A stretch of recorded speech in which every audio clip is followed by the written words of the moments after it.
आसतु आज आम समुद्र माछर गोटे तरकारी बनवा। समुद्र माछरे अधिक परिमाण में कैल्शियम रही है, तेणु समुद्र माछ मझे मझे आम खाइबा दरकार।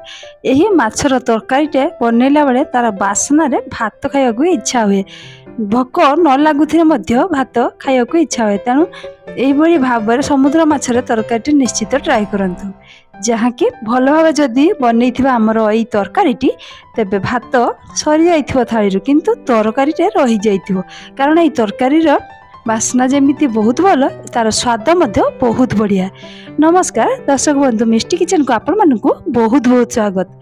आसतु आमे यही माछ तरकारी रेसिपी को स्टार्ट करनबा। এই ভিডিওটি को प्रथम शेष पर्यंत देखंतु एवं भल लागिले लाइक सब्सक्राइब निश्चित करंतु। आमे किछि समुद्री माछ नबा। समुद्र माछर एभली हेइथाय। एबे आसंतु सेही माछ को भल भाबरे सफा करि नै काटि नबा।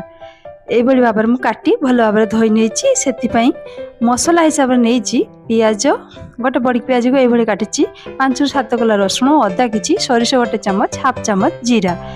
एही मसला को चिकन भाबरे शिଳରେ मु बाटी नेछि। एबे देखंतु सेही माछ को भल भाबरे मु धोइ नेछि।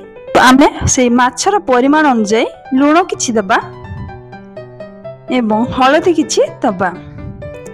हलदी को दे सारला परे सेही भितरे मु भल भाबरे सेही मसला को बाटी रखिथिली, सेही मसला रु किछि आमे सेथिरे दबा। देकी भल भाबरे आमे गोळेइबा। एई माछरे आमे मसला देकी जदि भाजुचे तेबे अधिक स्वादिष्ट लागिथाय। तेणु एथिरे पियाज, रसुण एवं जीरा एवं अदा को भल भाबरे बाटी मु पकेइछि। एबे एई माछ को भल भाबरे गोळेइ नबा। भल भाबरे गोळेइ सारला परे आमे हेते लंका गुंड मध्य भल भाबरे दबा।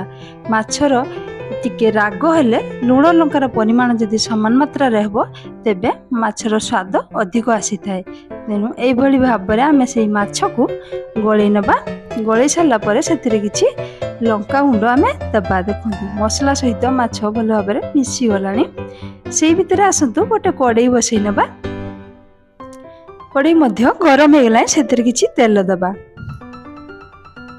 तेलटी गरम होला परे आमे चारिकड़ से तेल को लगे नबा। तेल भल भाव गरम होला परे ही माछ छाड़ी माछ आमे पकेइले माछ भजाटी भल भाव हेइताय, जहाँकि माछटी भांगी न थाए। एबे से गळे रखिथिबा माछरे आमे किछि लंका गुंड दे देबा।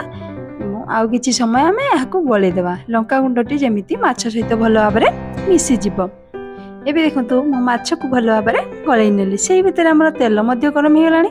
सेतिरे गोटे गोटे माछ को आमे छाड़ी नबा। एठी तेलटी भल भाव गरम होला परे ही माछ देले हमर माछटी भाजीबार सुविधा हेइताय, जहाँकि भांगीबार चांस नै। जदि अल्प मात्रा रे तेल गरम हेइतिबो तेबे अलटाइला बेले आमे माछ भांगी जिवो। तेणु गरम होला परे ही आमे माछ देबा एवं किछि समय छाड़ी के आमे माछ को अलटाई नबा। एबे देखंतु माछ को मु अलटाई नेली। आ किछि समय आमे पकेकी भाजी नबा। एबे देखंतु माछ गुडी को मोर भल भाव हेई गलानी। अन्य पात्र को काढ़ी नबा। माछटी मसला दे भाजिले तार स्वाद अधिक भल लागिथाय, किंतु आमे जदि लूण, हलदी, जीरा गुंड दे भाजुचे तेबे कम स्वाद लागिथाय। तेणु मसला दे भाजिले ही भल टेस्ट लागिथाय। एबे सेही तेल रे आ किछि तेल दे किछि पंच फुटण दबा। दे सारला परे काटी रखिथिबा गोटे पियाज को आमे सेथिरे दे देबा। दे सारला परे पियाज को किछि समय आमे भाजी नबा। पियाजटी भाजी होला परे ही आमे बाटी रखिथिबा मसला को दबा। एठी देखंतु मु बाटी रखिथिली पियाज, रसुण, अदा, जीरा एवं सरिष को चिकन भाबरे बाटी रखिथिली। एबे सेथिरे देई किछि समय कषि नबा। भल भाबरे कषि हेले ही सेही माछ तरकारीटी भल लागिवो। एबे सेथिरे किछि लंका गुंड दे देबा। दे सारला परे आउ किछि समय कषि नबा। मसलाटी कषि होला परे गोटे टमाटो को काटी के आमे सेथिरे दे देबा। देकी आउ किछि समय आमे कषि नबा, जहाँकि टमाटोटी भल भाव सीझी मसला सहित मिसी जिवो। एबे सेथिरे किछि पानी दे देबा। देकी गोळेकी आमे किछि समय छाड़ी देबा। टमाटोटी सीझीबा को आमे छाड़ी देबा। सीझी गले ही मसला सहित से भल भाव मिसी जिवो। एबे देखंतु मसलाटी भल भाव हेई गलानी। से भितरे मु गोटे आलू को सिझेई रखतिली, सेथिरे पकेई देली। पकेकी आमे आलू को भल भाव कषि नबा। এইଠି ଦେଖନ୍ତୁ ମୁଁ ସିଝେଇକି ଆଳୁ ନେଇଛି, ଆପଣମାନେ ଚାହିଁଲେ କଞ୍ଚା ଆଳୁ ବି ଏଥିରେ ପକାଇ ପାରିବେ। ପରିମାଣ ଅନୁଯାୟୀ ଲୁଣ ଦେଲି, ହଳଦୀ କିଛି ଦେଲି। ଏବେ ସେଇ ଆଳୁକୁ ଭଲ ଭାବରେ କଷି ନେବା। ଭଲ ଭାବରେ କଷି ହେଇଗଲା ପରେ ହିଁ ଆମେ ଏଥିରେ ପାଣି ଦେବା। ଦେଖନ୍ତୁ ଏବେ ଭଲ ଭାବରେ କଷି ହେଇଗଲାଣି, ସେଥିରେ କିଛି ପାଣି ଦେଇ ଆମେ ଫୁଟିବାକୁ ଛାଡ଼ିଦେବା। ଏବେ ବହୁତ ଭଲ ଦେଖାଯାଉଛି। ଦେଖନ୍ତୁ ଏବେ ଆଉ କିଛି ପାଣି ଦେଇକି ଆମେ ଝୋଳର ପରିମାଣ ଅନୁଯାୟୀ ଆମେ ପାଣି ଦେଇଦେବା ଏବଂ ଫୁଟିବାକୁ ଛାଡ଼ିଦେବା। କିଛି ଅଂଶରେ ଫୁଟିଗଲା ପରେ ଆମେ ଭାଜି ରଖିଥିବା ମାଛକୁ ସେଥିରେ ଦେଇଦେବା। ଏବେ ଆମେ ମାଛକୁ ପକାଇଦେବା। ପକାଇ ସାରିଲା ପରେ ଦେଖନ୍ତୁ ସେ ବାସ୍ନା ମଧ୍ୟ ସେଥିରେ ବହୁତ ଭଲ ଆସୁଛି, କାରଣ ସମୁଦ୍ରୀ ମାଛର ବାସ୍ନା ମଧ୍ୟ ଚାରିଆଡ଼େ ମହକିଯାଏ। ତେଣୁ ସମୁଦ୍ରୀ ମାଛର ସ୍ୱାଦ ଅଧିକ ଭଲ ଆସିଥାଏ। ଏବେ ଭଲ ଭାବରେ ମୋର ଝୋଳଟି ହେଇଗଲାଣି, ଗ୍ୟାସକୁ ବନ୍ଦ କରିଦେବା ଏବଂ ଅନ୍ୟ ପାତ୍ରକୁ ଖୋଲି ନେବା। ଏବେ ମୋର ଭଲ ଭାବରେ ସେଇ ସମୁଦ୍ର ମାଛର ତରକାରୀଟି ବନିଗଲା। ଦେଖନ୍ତୁ କେତେ ବଢ଼ିଆ ଦେଖାଯାଉଛି ଏବଂ ସେଥିରୁ ବାସ୍ନା ମଧ୍ୟ ବହୁତ ଭଲ ଆସୁଛି, ଯାହାକି ଭୋକ ନ ଲାଗୁଥିଲେ ବି ଏହି ତରକାରୀ ଦେଖିଲେ ଖାଇବାକୁ ବହୁତ ଇଚ୍ଛା ହେବ।